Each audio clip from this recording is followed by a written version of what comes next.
Bonjour à tous et à toutes. Aujourd'hui, la Méditerranée antique, les empreintes grecques et romaines. Posons la problématique, comment les expériences politiques grecques et romaines de l'Antiquité ont-elles laissé leur marque en Europe? Tout d'abord, grand 1, impérialisme et démocratie à Athènes au 5e siècle avant notre ère. Pour comprendre cet impérialisme, il faut remonter un petit peu plus haut. À partir du 7e siècle avant notre ère, la Méditerranée devient un lac grec, c'est-à-dire que les cités de la Grèce continentale fondent des colonies sur tout le pourtour méditerranéen. On peut poser notre première définition, cité. Alors quand on parle de cité grecque, on parle de petits États indépendants des autres cités, État qui possède son propre régime politique, ses propres lois et parfois même sa propre monnaie.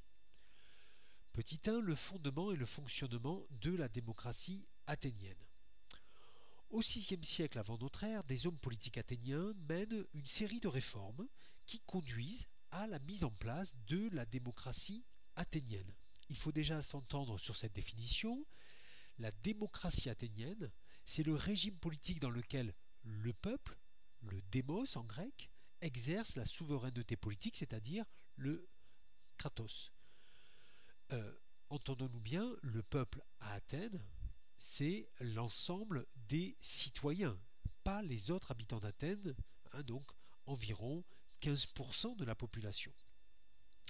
Le régime athénien est une démocratie directe qui s'appuie sur le principe de l'égalité des citoyens devant la loi, ce qu'on appelle l'isonomie.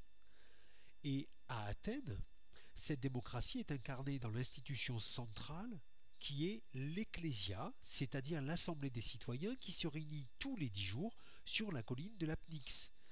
Les citoyens y votent à main levée, sur le principe un vote, une tête, une voix, en quelque sorte. On y décide les lois, on y décide de la paix, de la guerre, des mesures de la vie quotidienne, et aussi d'une procédure particulière, l'ostracisme. L'ostracisme, c'est la procédure qui vise à bannir de la cité un citoyen jugé dangereux pour la démocratie. Autour de l'Ecclésia, il y a d'autres institutions, la Boulée, qui est le conseil de la cité, qui est constitué de 500 citoyens tirés au sort qui préparent les lois et veillent à leur exécution. Et on peut citer également l'Héliée, c'est-à-dire le tribunal populaire d'Athènes, composé de 6000 citoyens tirés au sort. Alors, en plus de ces institutions, il y a également à Athènes des magistrats qui font appliquer les lois de la cité. Ils sont tirés au sort également, sauf les plus importants, les stratèges, qui sont élus chaque année et qui commandent l'armée. Bien entendu, un des stratèges les plus connus, les plus célèbres d'Athènes, et un homme politique tout à fait d'influence, c'est Périclès. Alors, Périclès et la démocratie athénienne. Périclès est né vers 495, il meurt vers 429 avant notre ère, bien sûr. Il joue un rôle de premier plan à Athènes. Il est réélu à la fonction de stratège entre moins 444 et moins 429, et à ce titre, il va intervenir dans tous les domaines de la vie athénienne. À la fois le domaine politique, notamment avec une loi qui va restreindre l'accès à la citoyenneté en moins 451, mais aussi par la création du mistos. Le mistos, c'est une indemnité journalière, c'est-à-dire de l'argent, versée aux citoyens les plus pauvres pour qu'ils puissent siéger à l'Assemblée, à l'Ecclésia. Également dans le domaine religieux, avec la reconstruction de l'acropole, on y reviendra, et dans le domaine économique, avec la construction la mise en place de grands chantiers à Athènes, financés par le trésor de la Ligue de Délos, dont on va parler tout de suite. Petit 2, Athènes, une cité-État conquérante. D'où le terme impérialisme dans le titre. En moins 499, les Perses attaquent les Grecs, menaçant ainsi directement Athènes. Or, il se trouve que ce sont les armées athéniennes qui protègent alors la Grèce par une série de victoires, notamment on peut citer celle de Marathon en moins 490 ou celle de Salamine en moins 480. Et Athènes en retire une grande gloire. Afin de faire face à une nouvelle menace, Athènes va créer en moins 478 une ligue défensive appelée la Ligue de Délos, qui rassemble une partie des cités grecques de la mer Égée. Ces cités qui sont en jaune sur la carte. Au sein de cette ligue, Athènes détient le commandement et en profite pour soumettre les cités alliées, on pourrait dire entre guillemets. Elle renforce d'ailleurs peu à peu cet impérialisme au fil du temps. Et d'ailleurs, alors que la menace grecque a disparu au milieu du 5e, Athènes maintient la Ligue par la force et utilise le trésor de la Ligue de Délos pour embellir la cité. Donc, impérialisme athénien. Petit 3, la fin de la démocratie et de la puissance athénienne. Alors, cette fin de la démocratie et de la puissance se fait en deux temps. Le premier temps est marqué par la défaite d'Athènes dans la guerre qui l'oppose à sa rivale Sparte, c'est la guerre du Péloponnèse, entre 431 et 404 avant notre ère. Et lors de cette défaite, une partie de l'élite athénienne va considérer que c'est la démocratie elle-même qui est responsable de la défaite. Elle souhaite donc un retour à l'oligarchie, c'est-à-dire ce régime politique dans lequel un petit groupe de personnes dirige l'État. L'année suivante, la démocratie est sauvée momentanément. Mais un siècle plus tard, après avoir perdu la guerre contre Philippe de Macédoine, la démocratie athénienne est définitivement supprimée en moins 322. Grand 2, Rome, un empire territorial et un lieu de brassage des populations. Tout d'abord, petit 1, Auguste et la naissance de l'Empire romain. Là encore, pour comprendre l'action d'Auguste, il faut remonter un petit peu plus loin. À partir du IIIe siècle avant notre ère, Rome conquiert peu à peu la péninsule italienne, puis l'ensemble du monde méditerranéen entre le IIe et le Ier siècle avant notre ère. L'armée romaine devient alors le principal instrument de la puissance de Rome et les généraux de l'armée deviennent des hommes puissants dans la vie politique romaine.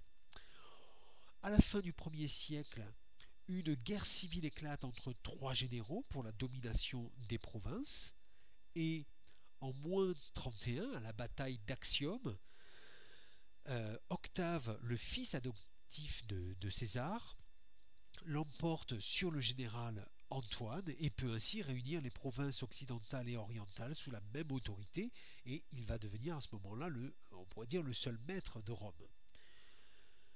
Il va fonder un régime qui est un régime un peu ambigu, ou tout à fait ambigu, c'est le principat d'Auguste. C'est-à-dire qu'à partir de moins 27, Octave reçoit le titre d'Auguste et devient le premier, le princeps, le premier des citoyens. Il fonde alors le principat, c'est-à-dire que sous l'apparence d'une restauration de la République romaine, par exemple Auguste ne va cesser de dire qu'il renforce les pouvoirs du Sénat, en fait Auguste concentre entre ses mains les principaux pouvoirs. C'est la naissance véritable de l'Empire romain, même si Auguste ne porte pas le titre effectif d'empereur. Petit 2, l'Empire romain, espace de brassage des populations. Voyons tout d'abord la période de la Pax Romana. On va voir ce que c'est. Sous Auguste et ses successeurs, l'Empire s'organise en provinces en Occident comme en Orient. Et les 44 provinces de l'Empire romain sont soit dirigées par le Sénat, soit mises sous administration directe de l'empereur. Entre le 1er et le 2e siècle, l'Empire vit une période de prospérité appelée la Pax Romana, que l'on peut traduire littéralement par la paix romaine. Et l'Empire atteint alors son extension maximale, les empereurs consolidant peu à peu les frontières. Bien entendu, cette période de prospérité se marque aussi par une période qui favorise les échanges. Mais cette période est aussi marquée par la romanisation de l'Empire, la romanisation de la Méditerranée. En effet, l'empreinte du pouvoir romain en Méditerranée passe d'abord par l'architecture. La conquête de nouveaux peuples par Rome entraîne la construction de villes à l'image de Rome. Les bâtiments rappellent ceux de Rome, le forum qui constitue la place centrale de la ville, des temples et des édifices de loisirs, notamment les thermes ou encore les théâtres. De même, les élites adoptent le latin. Mais attention, la romanisation est très incomplète. D'abord, elle est plus avancée dans les villes que dans les campagnes. De plus, Rome a une gestion prudente, c'est-à-dire que les autorités romaines, et notamment l'empereur, va laisser beaucoup d'autonomie au peuple dont le territoire vient d'être récemment conquis. On peut prendre l'exemple du domaine religieux où, après la conquête, le culte des dieux romains s'accompagne du culte des dieux locaux, formant ainsi ce qu'on appelle un syncrétisme religieux, c'est-à-dire qu'il y a un mélange entre les cultes purement romains et les cultes purement locaux. Mais ce mélange va changer avec la dernière étape que l'on doit voir dans cette leçon, petit 3, vers un empire chrétien. Depuis le 1er siècle, où il est apparu au Proche-Orient, le christianisme se répand dans l'empire, où il va rivaliser avec la religion traditionnelle et polythéiste romaine. À partir du 2e siècle, les chrétiens subissent des persécutions, alors plus ou moins marquées, et ces persécutions, vous l'avez compris, c'est pas parce qu'ils ont une religion différente, parce que ça, les Romains, on l'a dit, ont une gestion prudente en la matière, mais c'est parce qu'ils refusent de participer au culte impérial. Or, peu à peu, cet empire romain qui est polythéiste va passer à un empire romain monothéiste et chrétien. C'est l'œuvre de Constantin, de l'empereur Constantin. Au IVe siècle, les chrétiens sont devenus majoritaires dans l'empire.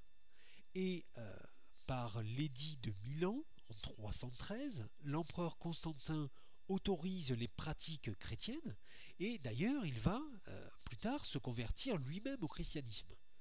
En 330, il fonde une nouvelle capitale à Constantinople, ce qui entraîne peu à peu la division de l'Empire romain en deux, l'Empire romain d'Occident qui a pour capitale Rome et l'Empire romain d'Orient qui a pour capitale Constantinople. Voilà, c'est la fin de cette leçon. Vous pouvez bien sûr laisser un commentaire pour poser une question ou faire une remarque, et vous pouvez bien entendu vous abonner à la chaîne.